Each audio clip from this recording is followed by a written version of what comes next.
Hello guys, welcome to all job 365। तो guys DSSB की तरफ से वैकेंसी रिलीज़ हुई है। इसकी पे मैंने पहले वीडियो किया था, टीचिंग के से रिलेटेड वैकेंसी थी। अगर उस वीडियो को देखना चाहते हैं तो लिंक डिस्क्रिप्शन में मिल जाएगा या फिर चैनल पे देख सकते हैं आप।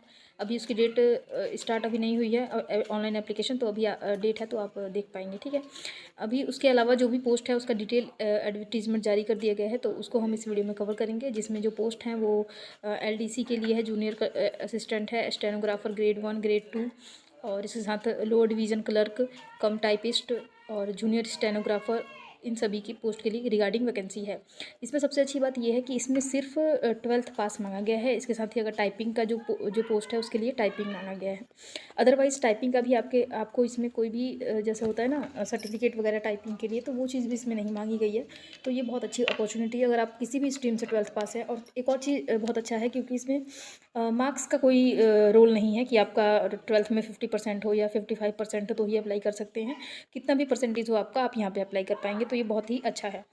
इसके साथ ही जो दिल्ली के रिजर्व कैटेगरी से बिलोंग करते हैं, SC ST OBC हैं, उनको रिलैक्सेशन मिलेगा। अदरवाइज़ अगर आप किसी और राज्य से कर रहे हैं अप्लाई, तो आपको यहाँ पे जनरल में ही करना पड़ेगा एप्लीकेशन।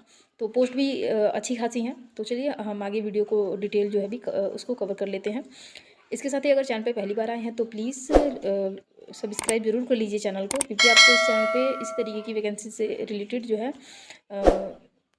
जो पोस्ट के बारे में बताया जाता है। और अगर पहले से जुड़े हैं तो आपको पता है क्या करना है, लाइक और शेयर कर देना है। तो चलिए शुरू कर देते हैं वीडियो को। तो जैसे कि मैंने आपको बताया, यहाँ पे देख सकते हैं आप, ओपनिंग डेट जो है एप्लीकेशन का 9 जनवरी से है और क्लोजिंग डेट इसका 7 फरवरी तक है। और यहाँ पे ये सारी पोस्ट हैं जो भी मैंने आपको बताया, यहाँ पे सभी पोस्ट दिया गया है यहाँ पे। और वैकेंसी नंबर आपको याद रखना है, क्योंकि ये जो वैकेंसी एडवर्टीजमेंट नंबर होता है, इसी के भी यहाँ पे आपका एडमिट कार्ड वगैरह जो है रिलीज़ होता है, तो आपको चेक करना होता है, ठीक है। तो इस चीज़ को आप ध्यान रखें। बाकी आप यहाँ पे देख सकते हैं government of NCT of Delhi और DSSB की तरफ से वैकेंसी जो है रिलीज़ हुई है। यहाँ पे 22 तारीख डेट है, लेकिन ये 26 को रिलीज़ हुआ है, ठीक है। चलिए हम आगे बढ़ जाते हैं। यहाँ पे सारे ये दिए गए हैं। यहाँ पे एक 1 बाय 1 पहले तो हम पोस्ट चेक कर लेते हैं, कौन सी चीज़ के लिए कितनी पोस्ट है। अलग अलग डिपार्टमेंट से पोस्ट है, तो डिपार्टमेंट यहाँ पे अलग से दिया हुआ है। जैसे यहाँ पे ग्रेड 4th के लिए जूनियर असिस्टेंट का सर्विस डिपार्टमेंट में होगा। इसकी जो पोस्ट है वो 1672 टोटल नंबर ऑफ पोस्ट है यहाँ पे। स्टेनोग्राफर का यहाँ पे सर्विस डिपार्टमेंट में भी है, यहाँ 143 पोस्ट है। इसके बाद लोअर डिवीज़न क्लर्क कम टाइपिस्ट, हिंदी और इंग्लिश दोनों में टाइपिंग का, यहाँ पे 256 पोस्ट है। जूनियर स्टेनोग्राफर का यहाँ पे है 20 पोस्ट और जूनियर असिस्टेंट का 40 है। यहाँ पे स्टेनोग्राफर का 14 है। और इसके आगे देख लेते हैं, जूनियर असिस्टेंट का 30 पोस्ट है यहाँ पे। और जूनियर स्टेनोग्राफर इंग्लिश का यहाँ पे 2 पोस्ट है। और जूनियर असिस्टेंट का 28 है। स्टेनोग्राफर ग्रेड 2 के लिए यहाँ पे 5 पोस्ट है। लोअर डिवीज़न क्लर्क के लिए 28 है। जूनियर असिस्टेंट के लिए 10 है। जूनियर असिस्टेंट हिंदी के लिए 2 है। और यहाँ पे असिस्टेंट ग्रेड 1 के लिए 104 वैकेंसी है। तो टोटल नंबर ऑफ वैकेंसी आपको यहाँ पे 2354 वैकेंसी है। अब आपका यहाँ पे जो काउंट होगा एज वगैरह या फिर आपका 12th पास, वो इस वाली डेट से काउंट होगा। इसको आप देख लीजिएगा। आगे बढ़ जाते हैं हम। अब इसका डिटेल कवर कर लेते हैं। एक एक पोस्ट का अलग अलग दिया है। जो पोस्ट रिपीट होंगे हम उसको कवर नहीं करेंगे, क्योंकि वो रिपीट होगा। तो चलिए सबसे पहले यहाँ पे दिया गया है जूनियर स्टेनोग्राफर और असिस्टेंट ग्रेड 1 के लिए। तो यहाँ पे सारी चीज़ें दी गई हैं। सबसे पहले जैसे मैंने आपको बताया, यहाँ पे 12th पास आपको होना चाहिए। इसके साथ यहाँ पे टाइपिंग स्पीड जो है 35 होना चाहिए 1 मिनट में। हिंदी में 35 और यहाँ पे इंग्लिश में 35 और हिंदी में 30 होना चाहिए। तो यहाँ पे इसके लिए भी कोई जैसे सर्टिफिकेट वगैरह नहीं मांगे है कि आपने टाइपिंग सीखी है या नहीं सीखी है। ये आपका जब स्किल टेस्ट होगा तो वहाँ पर इसका टेस्ट होता है। इसके बाद पे स्केल की बात करें तो यहाँ पे 19,000 है, बेसिक पे 19,000 है और 63 है। तो यहाँ पे टोटल जो है आपका 38 से 40,000 के बीच में सैलरी बनने वाला है। एज लिमिट की बात करें तो एज लिमिट यहाँ दिया है 18 से 27 साल तक का एज यहाँ पे बताया गया है। बाकी जो कैटेगरी वाइज है वो आगे दिया गया है, आगे हम लास्ट में वीडियो में चेक करेंगे। इसके बाद आता है यहाँ पे स्टेनोग्राफर के लिए। इसमें यहाँ पे नंबर ऑफ़ वैकेंसी वगैरह मैंने जो आपको पहले बता दिया है। हम आगे बढ़ जाते हैं। यहाँ पे क्वालिफिकेशन देख लेते हैं। 12वीं पास, जैसे मैंने बताया था 12वीं पास यहाँ पे। और 1 मिनट में आपका 80 वर्ड जो है टाइप करने आना चाहिए। इसके साथ ही या फिर आपके पास 80 वर्ड पर मिनट शॉर्ट हैंड आना चाहिए। 35 वर्ड पर मिनट टाइप राइटर पर, मतलब टाइप राइटर पे 35 वर्ड टाइप कर पाएँ आप 1 मिनट में हिंदी में, या फिर शॉर्ट हैंड में 80 वर्ड, ठीक है।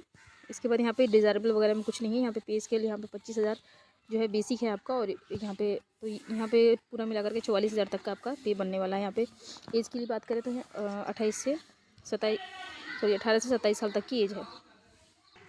इसके बाद यहाँ पे है दिल्ली लो डिवीज़न क्लर्क कम टाइपिस्ट के लिए, यहाँ पे हिंदी और इंग्लिश के लिए।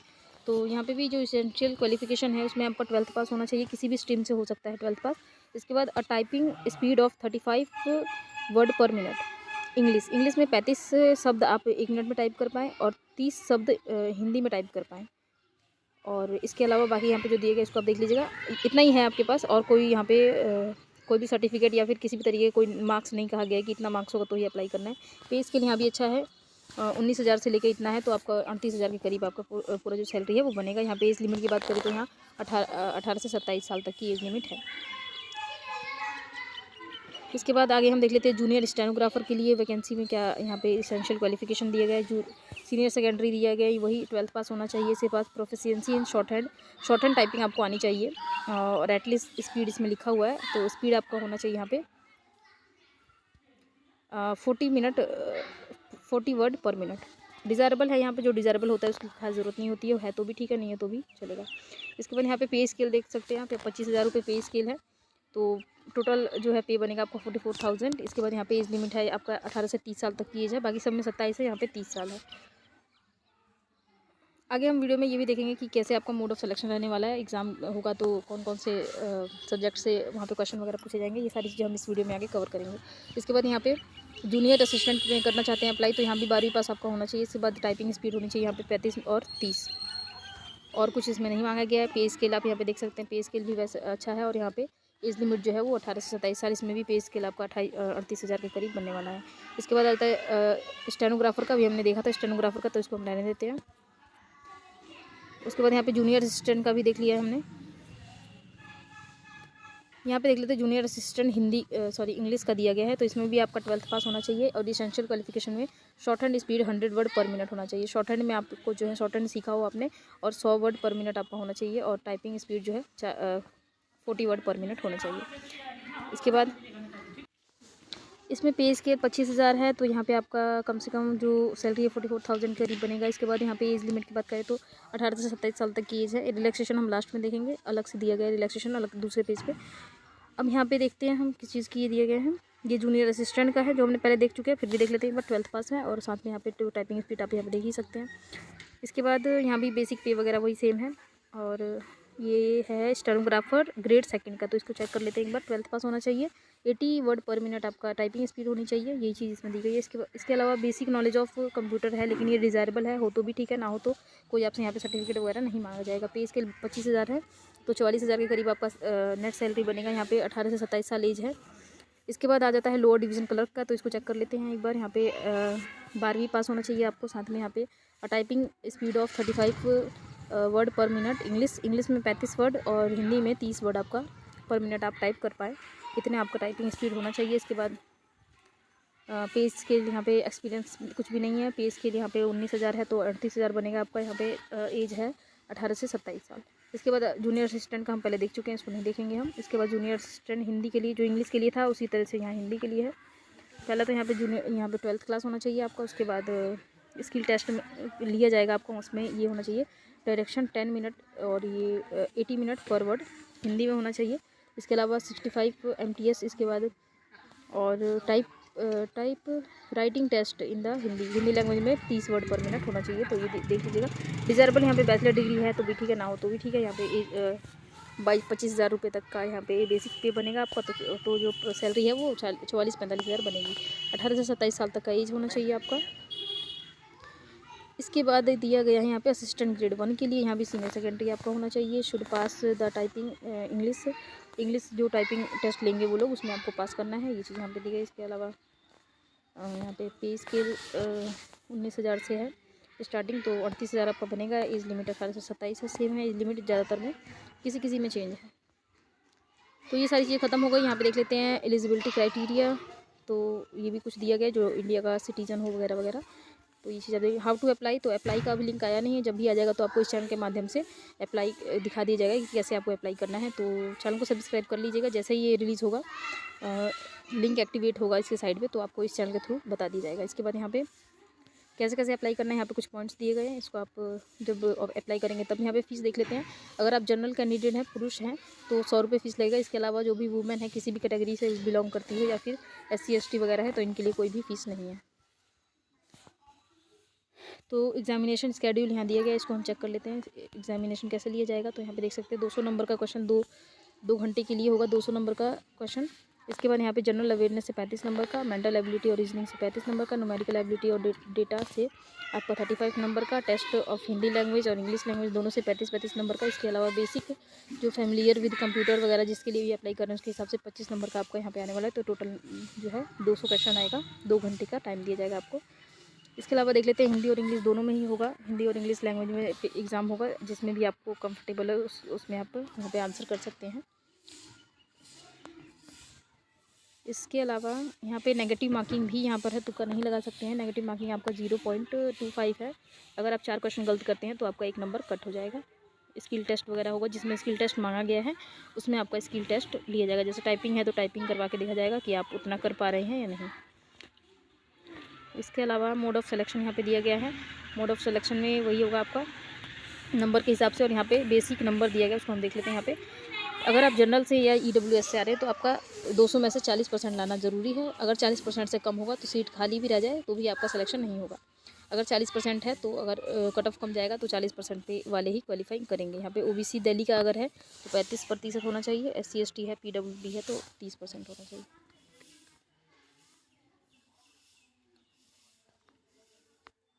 इसके अलावा हम देख लेते हैं अभी और चीज़ इसमें क्या रह गया है। इसमें एज रिलैक्सेशन दिया होगा आगे, ये देखिए ये है एज रिलैक्सेशन, तो इसको हम एक बार देख लेते हैं। SC और ST से हैं तो 5 साल का रिलैक्सेशन आपको मिलेगा। OBC से हैं तो ये सारे OBC SC ST वगैरह दिल्ली के होने चाहिए, 3 साल का मिलेगा। इसके बाद PWD UR या फिर EWS 10 साल का मिलेगा। PWD SC ST से हैं तो 15 साल का मिलेगा। PWD अगर OBC से हैं तो 13 साल का रिलैक्सेशन यहाँ पे दिया जाएगा। इसके अलावा यहाँ पे डिपार्टमेंटल कैंडिडेट रेगुलर गवर्नमेंट, अगर आप गवर्नमेंट कोई सर्वेंट हैं तो यहाँ पे आपका जो है 40 साल तक का यहाँ पे दिया गया है, उसको आप अपने भी यहाँ पे पढ़ लीजिएगा। और इसके अलावा यहाँ पे स्पोर्ट पर्सन अगर आप हैं कहीं पे तो यहाँ पे 5 साल का रिलैक्सेशन आपको दिया जाएगा। SC ST को 10 साल का और OBC को 8 ईयर का। इसके बाद एक्स सर्विसमैन ग्रुप B या C में है तो यहाँ पे period of military service plus 33 years का दिया जाएगा। मैक्सिमम जो एज है आपका 55 ईयर्स तक को ले लिया जाएगा। यहाँ पे डिसेबल के लिए डिफेंस सर्विस में है अगर ग्रुप C में तो आपका 45 साल तक का हो जाएगा। SC ST में 50 हो जाएगा और OBC में 48। विडो और डिवोर्सी वुमेन हैं तो आपको यहाँ पे 35 साल तक अप्लाई कर पाएंगे। और SC ST के केस में या OBC के केस में आपका SC ST में 40 साल और OBC के केस में 38 साल। इसके आगे अगर आपका कोई क्वेश्चन हो, कुछ समझ में ना आया तो आप कमेंट करके पूछ सकते हैं। इसके अलावा बाकी सब कुछ हमने कवर कर लिया है, तो सारी चीज़ें मैंने कवर कर ली हैं। अगर कुछ भी पूछना हो तो कमेंट कीजिएगा, और अगर वीडियो पसंद आई हो तो लाइक शेयर सब्सक्राइब जरूर करें। इसका लिंक आपको मिल जाएगा डिस्क्रिप्शन में, वहाँ से आप इसको डाउनलोड करके अपने भी यहाँ पे पढ़ लीजिएगा। उसके बाद जैसे ही ये रिलीज़ होगा इसका लिंक एक्टिवेट होगा, इस चैनल के थ्रू आपको बता दिया जाएगा कि लिंक एक्टिवेट हो गया और कहाँ से जाकर आपको कैसे अप्लाई करना है। तो उम्मीद करती हूँ वीडियो पसंद आई होगी, और लाइक कीजिए और शेयर कीजिए, और अगर चैनल पर पहली बार आए हैं तो सब्सक्राइब करके नोटिफिकेशन बेल को जरूर दबाएं। नोटिफिकेशन बेल दबाएंगे तो ही आपके पास सभी वीडियोज़ की अपडेट पहुँचेगा। तो चलिए मिलते हैं नेक्स्ट वीडियो में, तब तक के लिए जय श्री राधे।